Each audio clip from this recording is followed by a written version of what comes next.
Well, good morning, everyone. Thank you for coming. This is one of those topics that we, number one, need to talk about because we all face this at some time in our lives. But as Christians, people of faith, we need to be able to have a credible answer to the problem of suffering. And I don't know that I have the answer for you this morning. I will be very forthcoming with the response that works pretty well for me, and I'll share that with you later. But as I was putting this Bible study together, I was hoping, really hoping, that what we would do would be to have not a philosophical discussion, but a genuine conversation about a human problem that touches us all. That's my hope and my prayer for this morning. So let's get started. Let's do what we always do. Let's light our candle and have an opening prayer.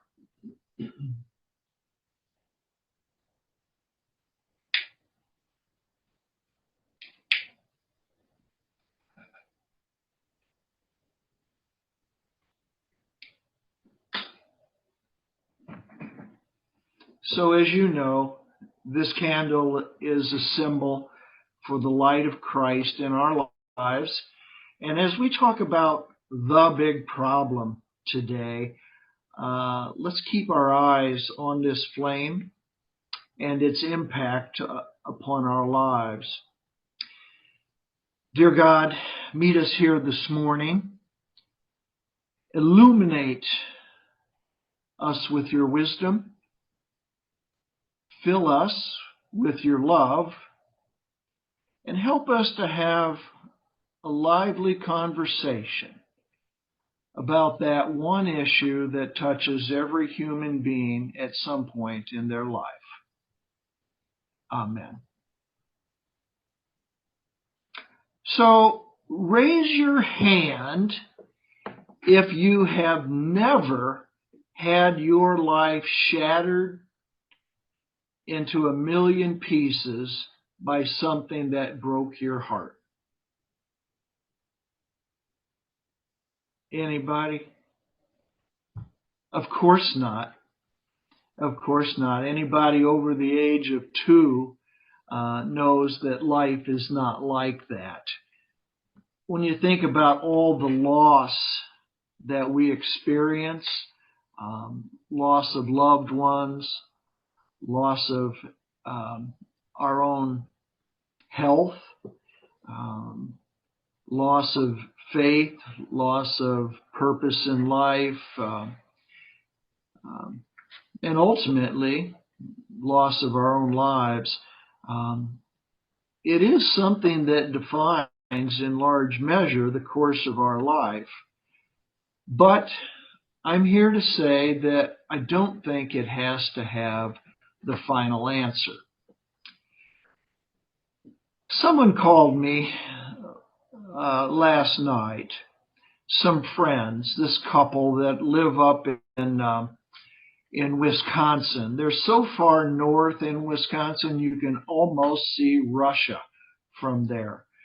But there are 2 friends that I've had for many years. They were at the first church that I was ever the interim.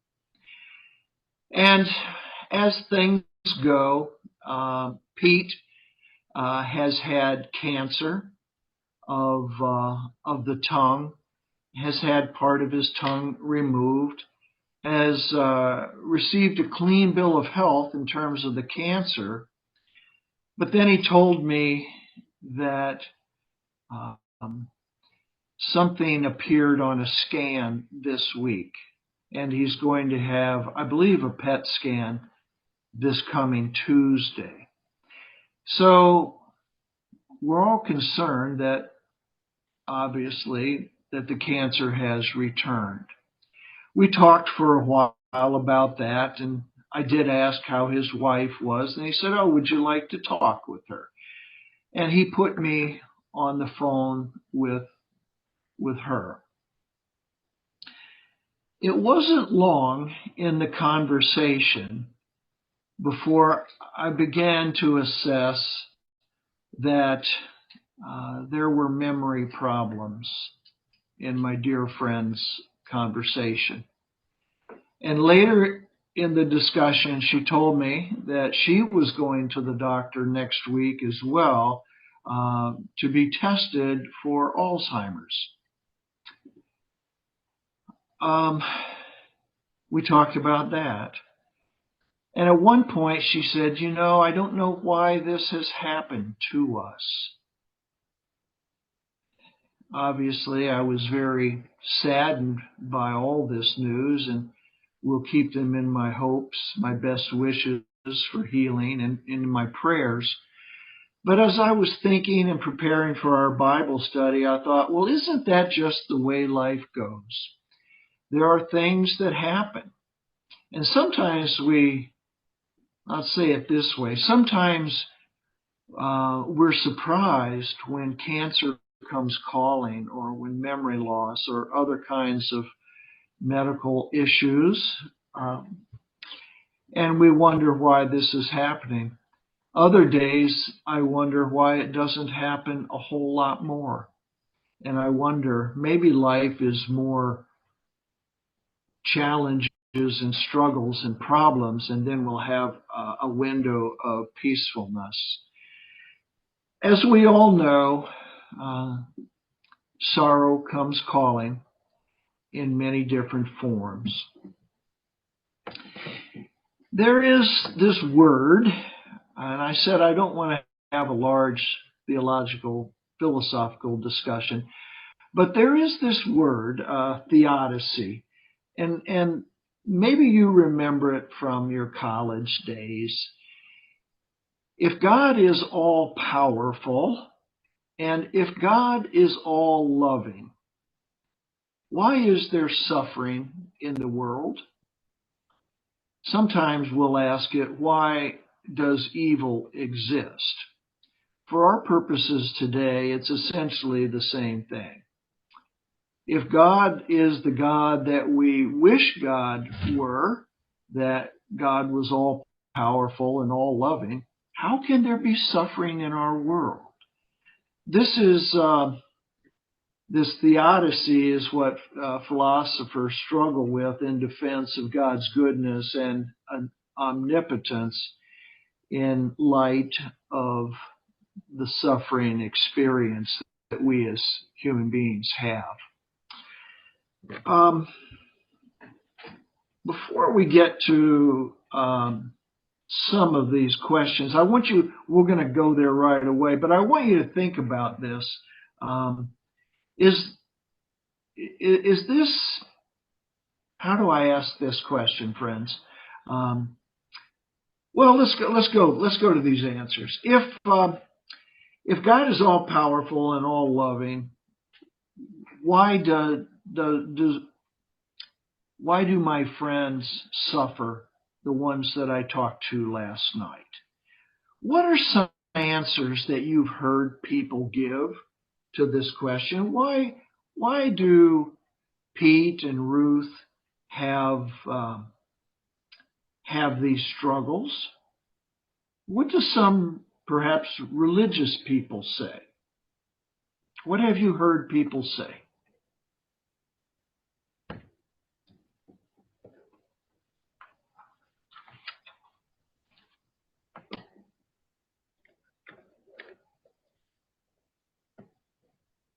Why do these bad things happen to us? Why do you think these things happen? Yeah. Hi, Larry.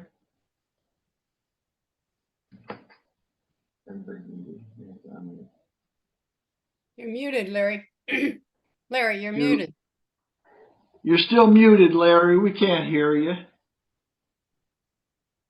Jane will get it figured out. Now, can you? Yes. Okay. Can.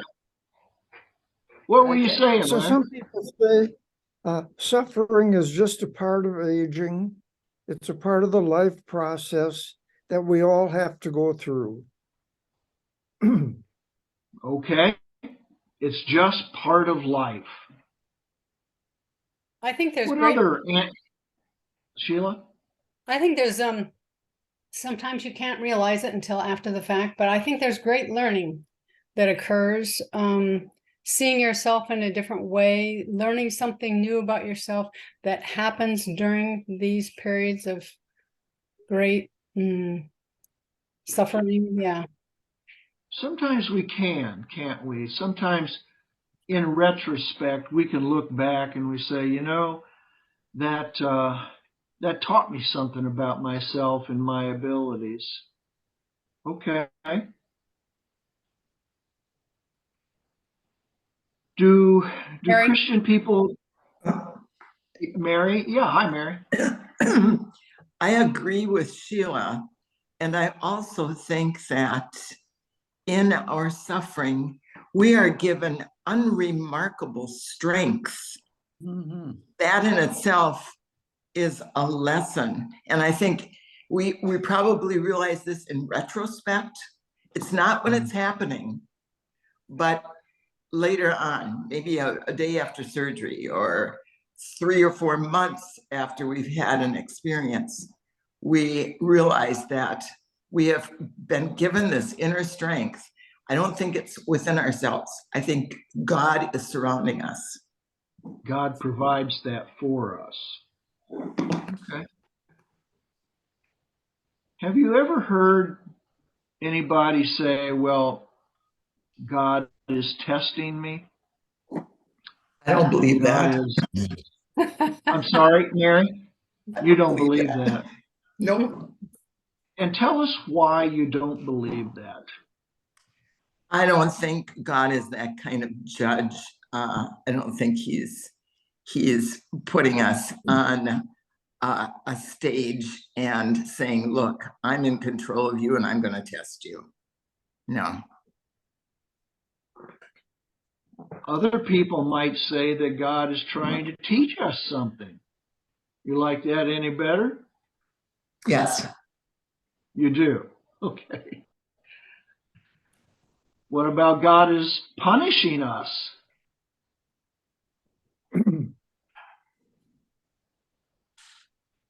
No. Larry said no. No.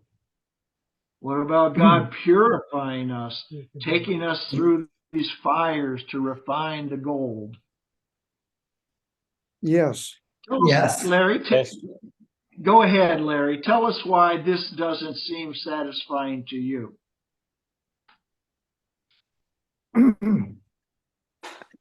The purifying process, the Bible even refers to that.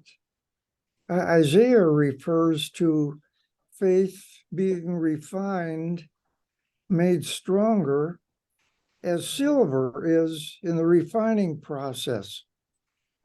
Peter talks about gold, as gold goes through a refining process to be more beautiful, more rich. So our faith too, in the refining process of suffering and trial, becomes stronger as we lean on God. Well, so we've got a bit of a nuance here in our discussion. As life happens to us and to our friends and family members, we don't have any choice about that sometimes. Sometimes bad things happen to good people, right? And so maybe we have the opportunity to grow, learn, improve. But that's a bit different, I think, than what Mary was objecting to. She, I think, was saying, I don't believe God gives us these sufferings to teach us or to test us. Is that fair, Mary? Is that Well, I think You don't believe I that think God is that way. testing and teaching, I don't see them as synonymous. They are not. Sometimes testing in this sense, I think, would be God sends some bad thing to happen to us to test our faith, to see if we will remain faithful in the lion's den. Teaching is to maybe teach us something about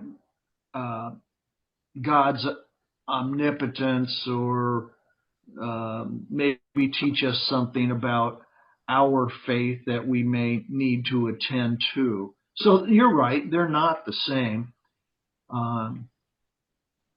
But you think you were raising the question about which image of God you have. And you were saying, I don't believe God acts in these ways. So if we went down that road,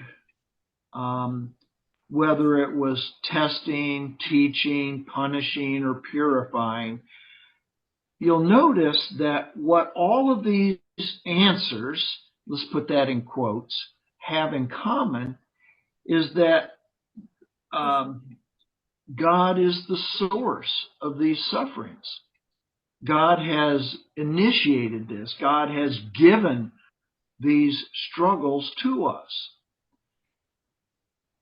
There are, and that's why I just want to draw your attention to this, that when we say God is punishing us or God is testing us, we're really saying that God gives us these unimaginable sorrows and sufferings. That's not a God that I believe in. That's not the image of God that makes much sense to us.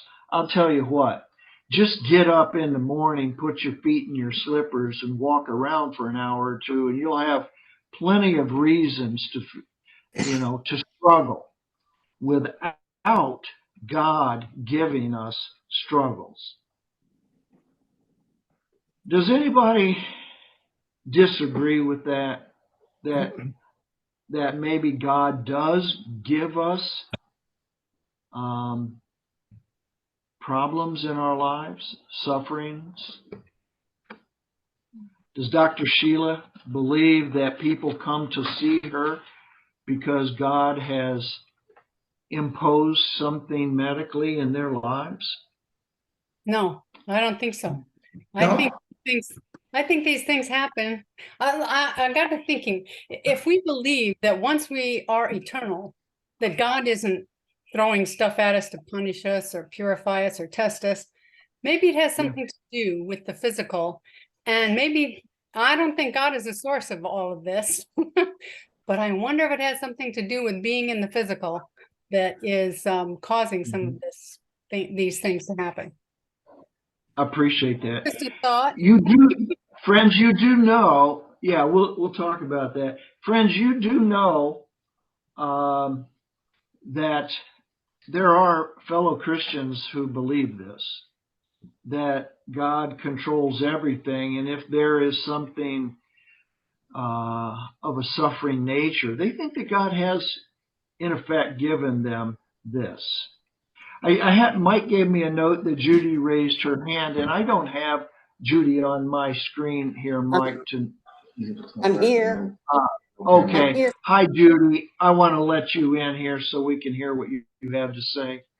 Okay. I think that I think that suffering happens. It just happens, which is a state of humanity, or it might be an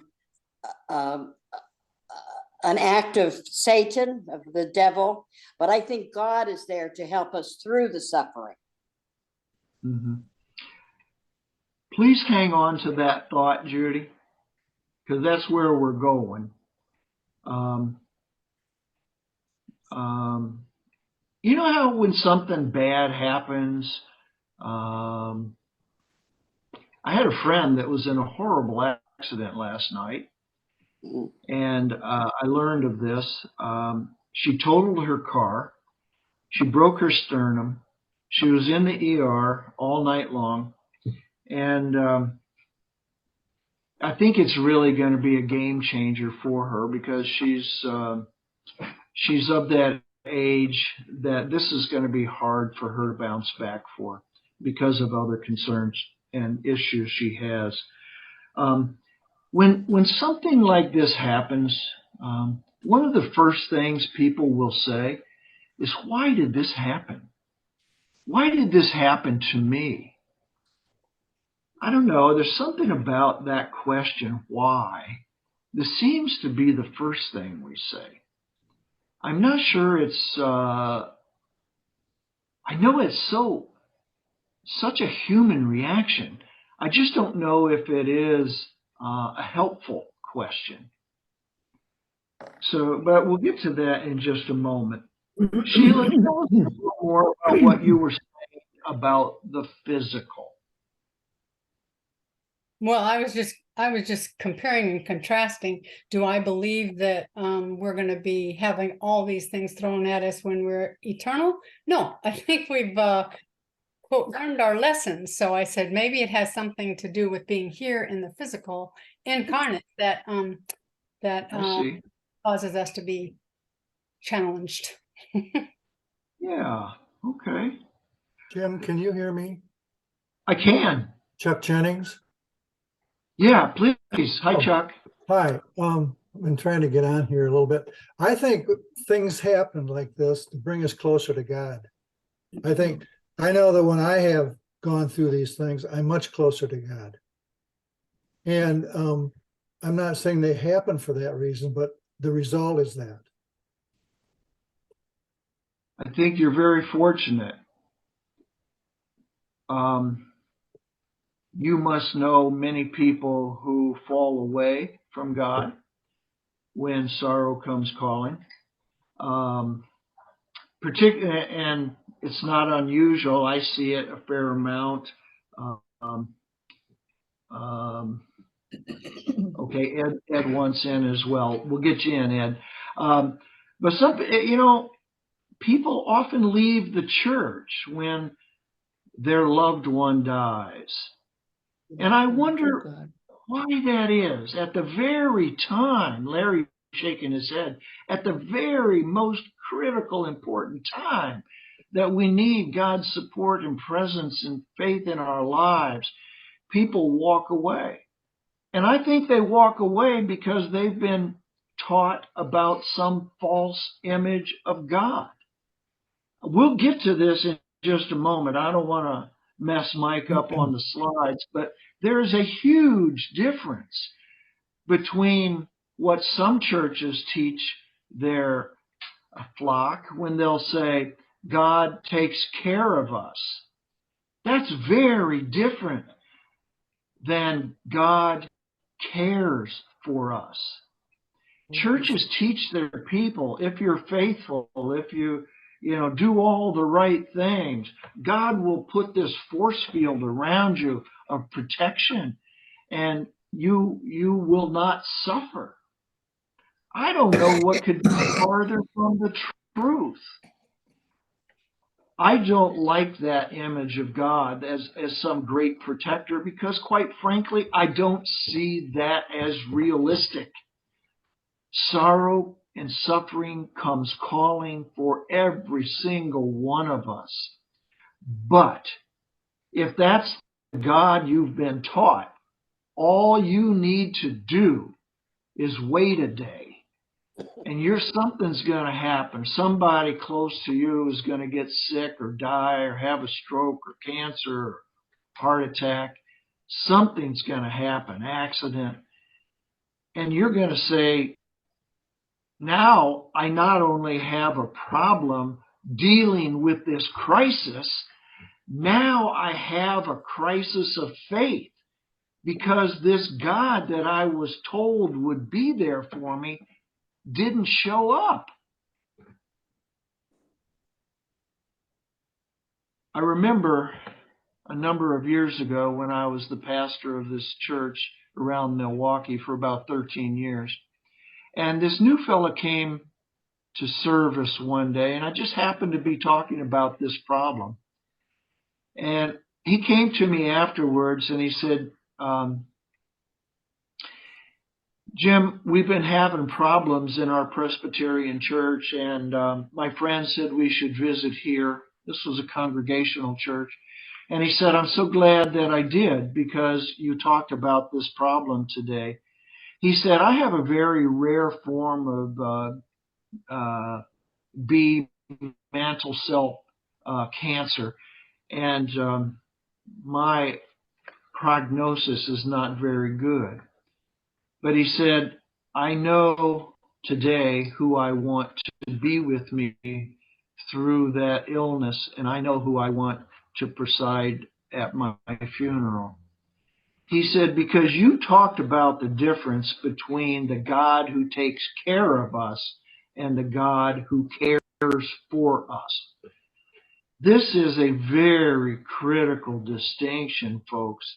Anybody that's above the age of 3 knows that their life in God does not provide any force field that protects us from the slings and arrows of outrageous fortune, right? But those of us who have been Christians for a while have come to know that there is a God who cares for us. I mean, we have to think no further than the cross.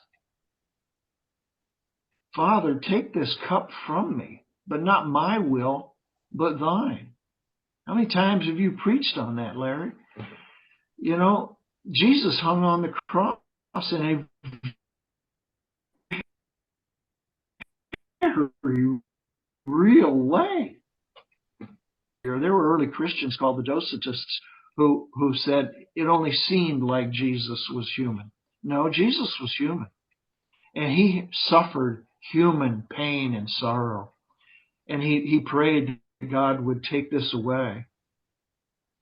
Jesus suffers with us. This is a God who is with us. So let me, since I've already messed up the slides for my dear friend Mike here, Mike Rojek, who is our IT guy, you know, I can't say enough good about him. Mike, you know, we'll get to that next stage, I know, but let me just shoot down there to like 3 or 4 slides down. This idea that God cares for us goes back to this notion of that theodicy at the back, at the front. If God is all powerful and God is all loving, why is there sorrow? So here's my take on this, folks. I don't happen to believe that God is all powerful. Now that may shock you. Don't let it shock you. Hang in there with me for a moment. If these are the choices we have, that if God is all powerful and could take suffering away, why doesn't he? Or if God is all loving and he doesn't, why is that? For me, I would rather worship a God who is all loving, but perhaps unable, for whatever reasons beyond my comprehension, to keep suffering from happening, then I would be able to worship a God who is capable, but chooses not to care for us. It's like the image of a parent, you know. Perhaps many of you have been parents, and you remember the days when your child was learning to ride a bicycle. I remember my first bicycle, and I got on it, went about 10 feet, and then fell over and scraped my knees. And that was the first of many times. I'd come running into the house crying, and my mom or dad would throw their arms around me and say, "Oh, I'm so sorry. That must hurt, something awful." You know, a parent would take that pain away if they could, but they can't. Sometimes cancer comes calling. Sometimes people have strokes and heart attacks. There are accidents, like my friend last night. But there's something very healing and powerful about somebody who loves you and will be present in that suffering with you. Okay, Mike, let's back up. Let's talk about things that people say. Nope, we didn't give. Was it Ed? Ed wanted a chance to jump in. Okay, he had to leave.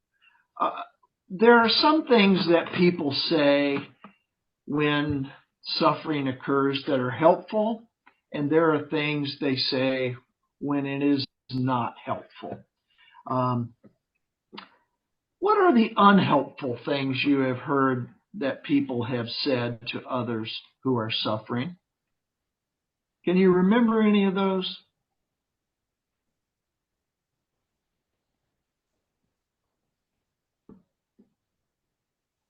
I think when I delivered babies, people will say, you can have another baby.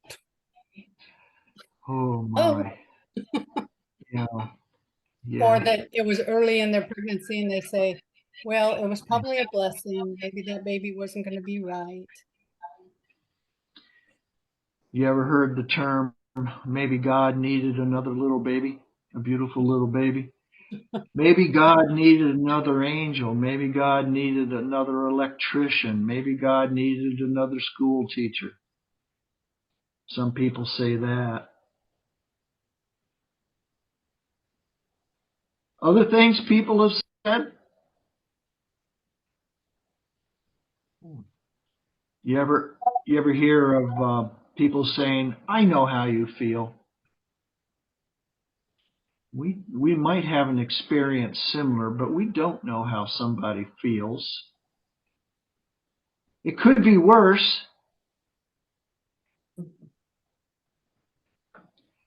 Well, you just need to do such and such. God needed that other angel. Or she's in a better place. Everything happens for a reason. Yeah, sometimes the reasons aren't really very good. If you know, we say these things because we want in some way to rescue our friends and family, want to make things better for them. But when we say these kinds of things, it really can make people feel worse. It kind of takes their feeling away. You can have another child. Well, maybe, but what does that have to do with this moment when I'm grieving my heart out about the loss of this child? What do you think might be more helpful to say to somebody who is going through a very tough time? Can you think of something that might help?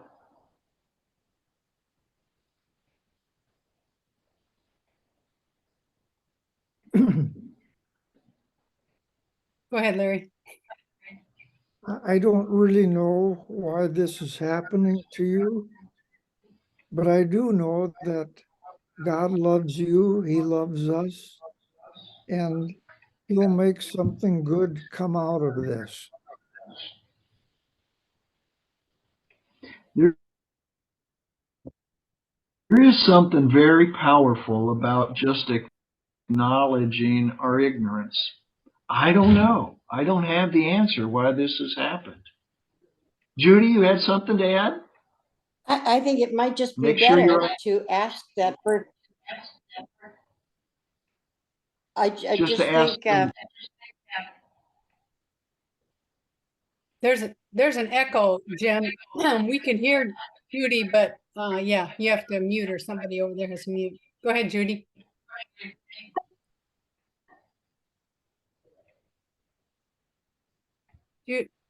Now Judy's mute. okay, all right, there I am. I'm okay. Can you hear me? Yes. Not very well. I think it might be better to ask that person how they feel and let them tell you how they feel. Let them get it off their chest or whatever. Take hold of their hand and say, tell me how you're feeling. And Yes. listen. And listen. Listen, but don't ask about. Hang on. We're dealing with that connection problem again. Your screen doesn't matter. Okay.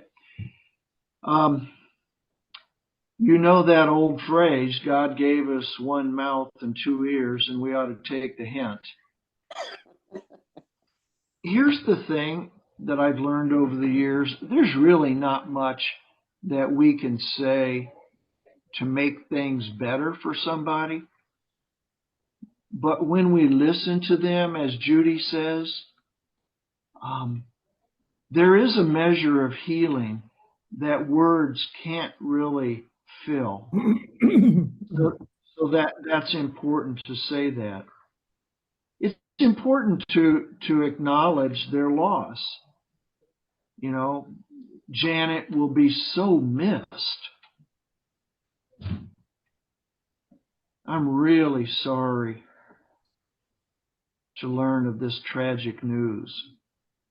I'm shocked and saddened by your loss. And I'm here for you.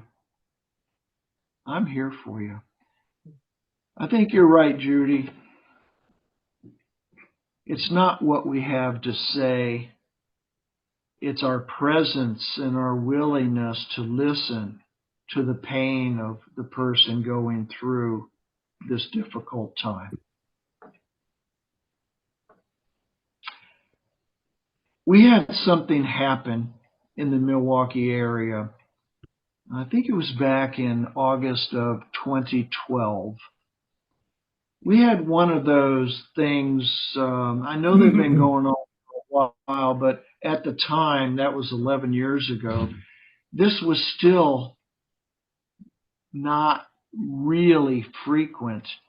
But we had a shooting on the south side of the metropolitan area. Maybe some of you will remember it.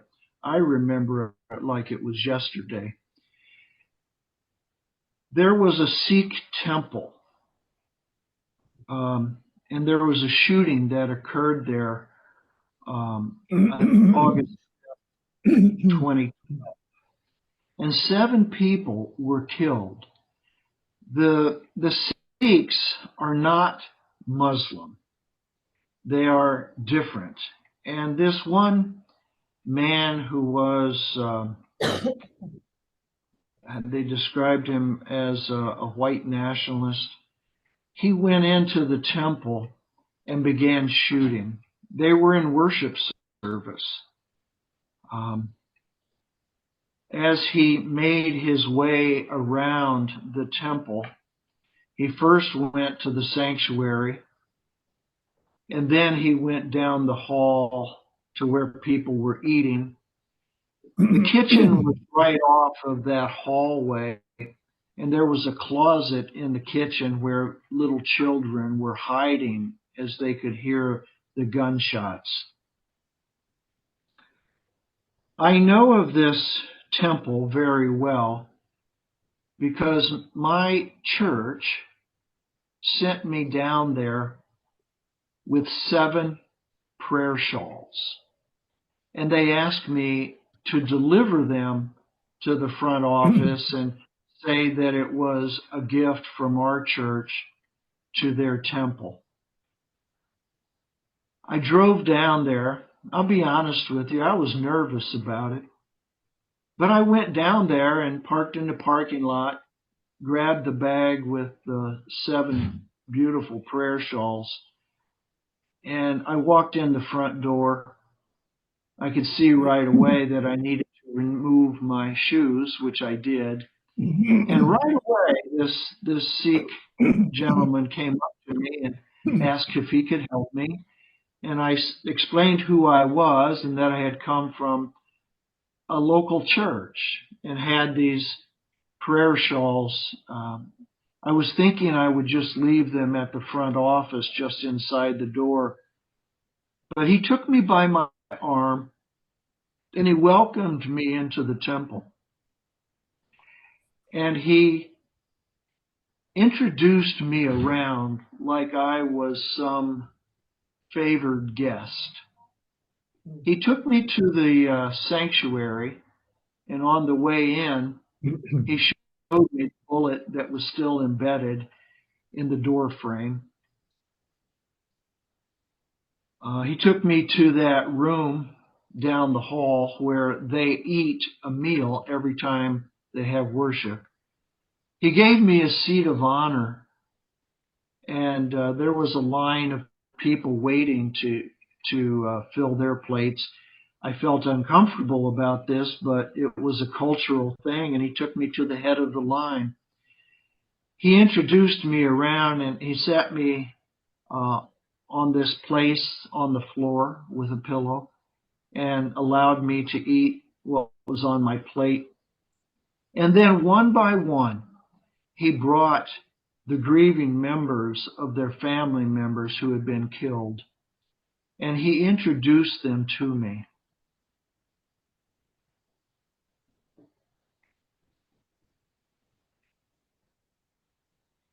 I remember it like it was yesterday, and the feeling wells up in my chest. I remember this one last woman. Her husband had been killed. The person that was introducing me served as translator because most of these people couldn't speak English. And he explained to them who I was, and I took the prayer shawl and handed it to her, and she wrapped it around herself. I don't know how to describe this, as though it were her great comfort. Tears streaming down her cheeks, she threw her arms around me and thanked me so much. She was thanking me. This was 2 days after the shooting. They had found themselves in their place of worship to be surrounded by their friends and family as they went through their grief.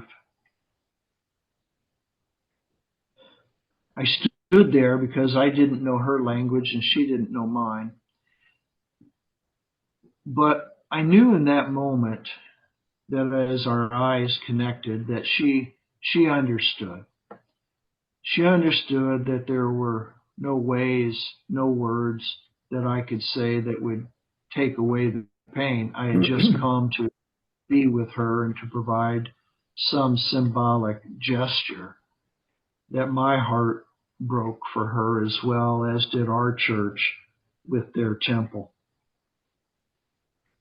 I don't think I'll ever forget that.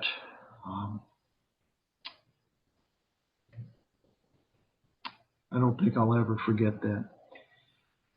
So where is the healing? Uh-oh, Mike is saying, nope, nobody wants in. Yeah, So Larry- where is, Yeah. Larry, please go right ahead.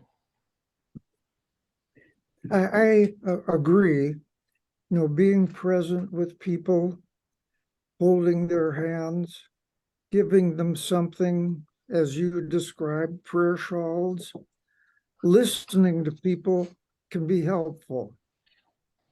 I think I find most helpful not sharing what I have to say, but what God has to say in his word. Like Yeah. Psalm 23, the Lord is my shepherd. I find Psalm 46 very helpful for people who are in suffering. God is our refuge and strength, present help in trouble.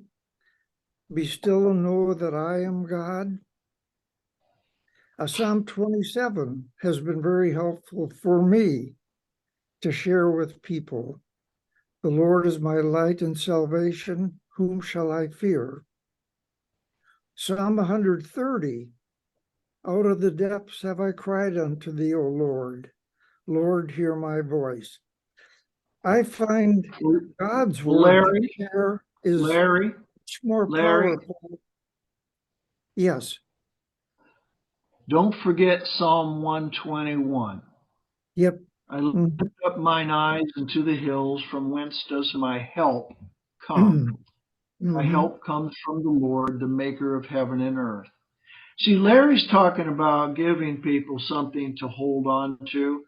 And of course, he knows as well as we all know that timing of something like this is so critical. After we have spent time listening to somebody and understanding a bit more of what they've gone through, Larry's found it helpful to provide one of these scriptures, and he knows when the time is to give that to somebody and know that this is something they can hold on to. Some people will know of God's presence through our response, There's not a lot that we can say to people to help them through these times, but we can listen to them, um, and we can be present with them. When people say, "Well, where is God? God has abandoned me. God has not taken care of me." I get that. The God that you thought was there maybe was not, maybe it was a false image of God. God doesn't protect us, but God cares for us. And these are the ways that we can embody God's presence. I know Larry has spent a lifetime doing that with people, and I have as well. God is in our response. And the time that we can move, and again, timing is so critical in this. When we move from asking the question, why did this happen, to shifting to a place over time when we can ask a question more like, how can God help me to face what I am going through? Now I think there's room for us as fellow Christians to be of some help and support to one another.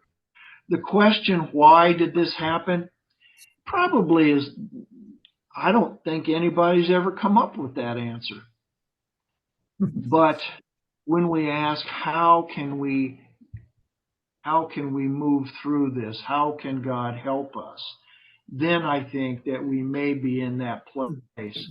Like Larry was pointing to, all of these scriptures may give people something to hold to. I know 121, it says that my help comes from the Lord, maker of heaven and earth. And that to me is something I hold to. There are moments when my pain overwhelms me. I can tell you I have experienced very dark moments in my life, but I don't think that's much different than any of you. It's not an easy thing to go through a time of suffering, but I think that we can survive it if we have good, loving people around us, a God beside us, and realize that we do have the strength within us that God provides to survive these hours. We may not be able to answer all the questions of why, and maybe there are some things we never will know. But I think when we give up the false images and we embrace the images of God that seem more realistic and more helpful, we may be able to draw close to that light of the world who is there and who gave everything for us. Well, friends, this is one of those big ones, and we're not going to solve all the problems of the world today.